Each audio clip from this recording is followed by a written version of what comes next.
Hey, what's up, man? This is the Ace Micheals Show, and I'm Ace Micheals. Happy to be with you. It is my honor, my pleasure to be with you on the show today. I figure if you're here watching this particular show, this is where you want to be, so there's no sense in trying to change that now.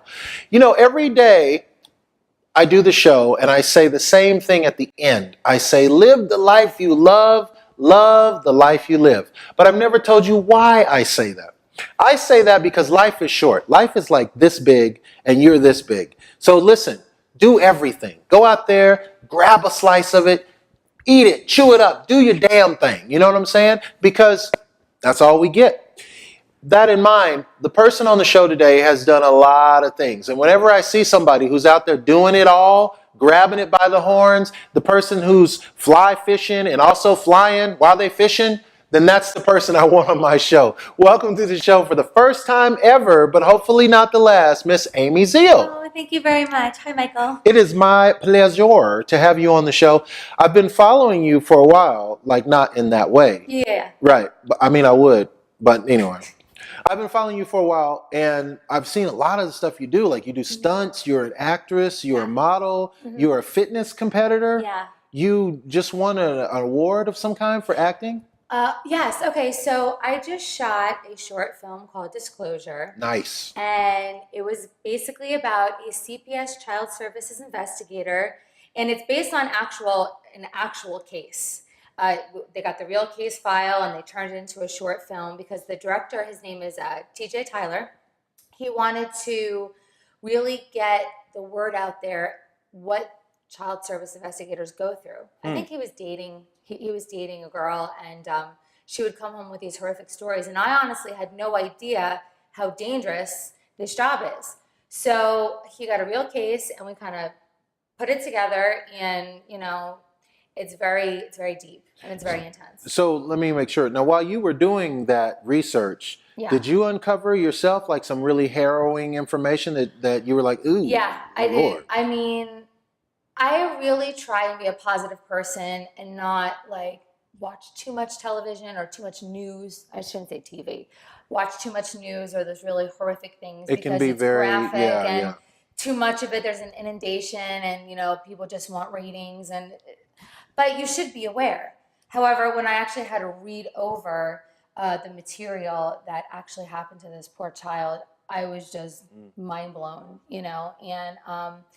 It's something, these are routine checks that these investigators go to houses to, find out the severity, the truth of the situation, if the child has to be removed from their home. I mean, it's heartbreaking on so many different levels, and it's extremely, extremely dangerous. Really? It's extremely dangerous, yeah. And you did this research for this role, and then is this the role you won the award for? I did. I won, I got a nomination for Best Actress in a Short. So did I. That is so crazy. Like, they gave my nomination to her, y'all. Kanye West, where were you at when I needed you, dog? They giving my award away. Okay, we'll talk about that off camera because that's some real stuff. Okay, but no, that's congratulations. Thank you. Wow. Thank you. Was that the first time you were nominated for an award? For an acting award, yes. That's it was crazy. the Queen Palm International Film Festival. Wow. And there were about 17 nominees, and it was kind of brought to my attention that's kind of a lot in a category. So I got curious. I'm like, I wonder how many people actually submitted, because you never know with these. Maybe like everybody was nominated, And let me just say, ladies, if your man don't love you up and bring you flowers when you are nominated for Best Actress Award, okay, he's out the door. That ain't right. So it turns out there were 550 submissions, and a lot did not get any nominations, and they have a special select group of films that are chosen to be in the select group, and out of the select official group, they chose the nominees.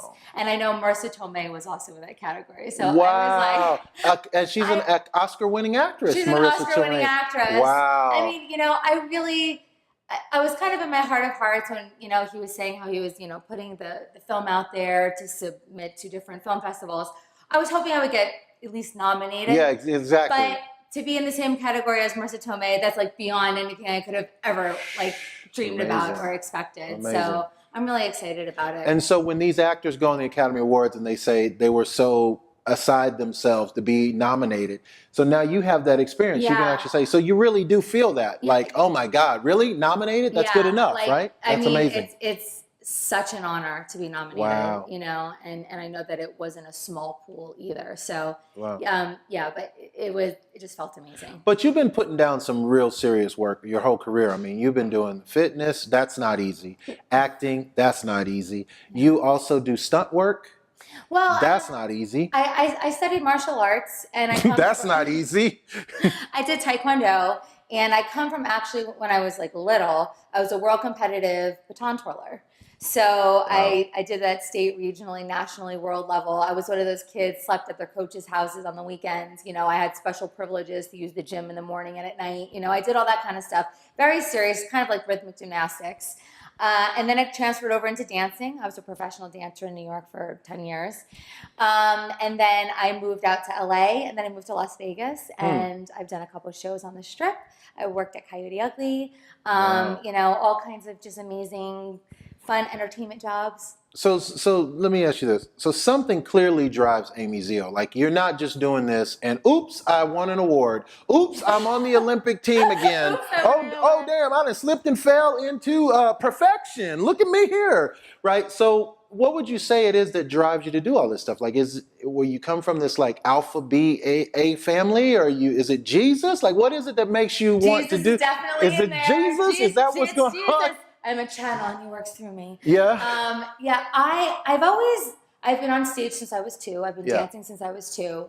And I like making people happy, and I love making people laugh, you know, and I have a lot of extra energy, and my parents really needed to put me somewhere that was going to channel that energy and probably get me out of their hair. So they put me in baton twirling lessons and dancing lessons, and I just excelled in it. And in my training, I learned how to master things. You know, our coaches taught us it wasn't 10 out of 10, it was 100 out of 100. And you didn't have it until you did a trick 100 out of 100. And so I've kind of carried that philosophy with me, like in dance classes and anything I do, it's again. And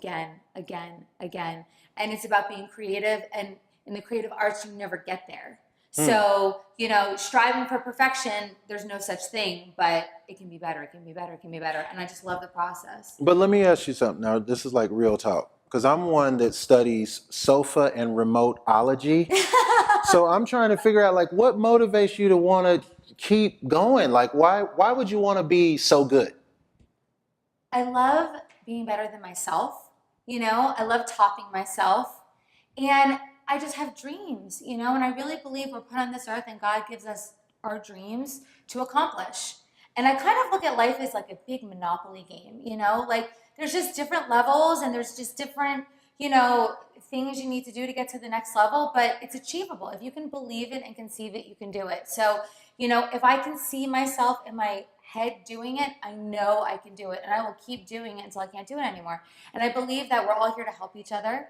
And, you know, my gifts have been, you know, creative, and I'm a dancer, and I use my body and my mind and my speech, and I connect with other people, and I just think about the important people that made a difference in my life, my mentors who shaped who I am and pushed me to go out there and do the things I wanted to do, and I just like to give that back, you know, and you know, not that acting is hard or, you know, stunt work is hard. It's going to be hard if you don't love it. So you just need to find what you love to do and then do that, and then you're not working. And that is what's up. Amy Zeal, if you've got one thing you can tell somebody, just one thing that you might give them as a piece of advice, a caveat, your own personal experience, go. Believe in yourself. Be true to yourself. Come from your heart whenever you do something. And take care of your family and your friends. You know, that's it. And that is what's up. How do we find you on the social media? Instagram, it's Amy_Zeal, Zeal. And that's really it. I do podcasts from micro.fit. So you can listen to weekly health-related podcasts, and I talk about how to get your body, mind, and spirit looking like you want it to look, you know, and feeling good. And that's really it. And that is what's up. Hey, man, it's been the Ace Micheals Show. I'm Ace Micheals. You know what I say at the end of every show, and I still mean it. Live the life you love the life you live.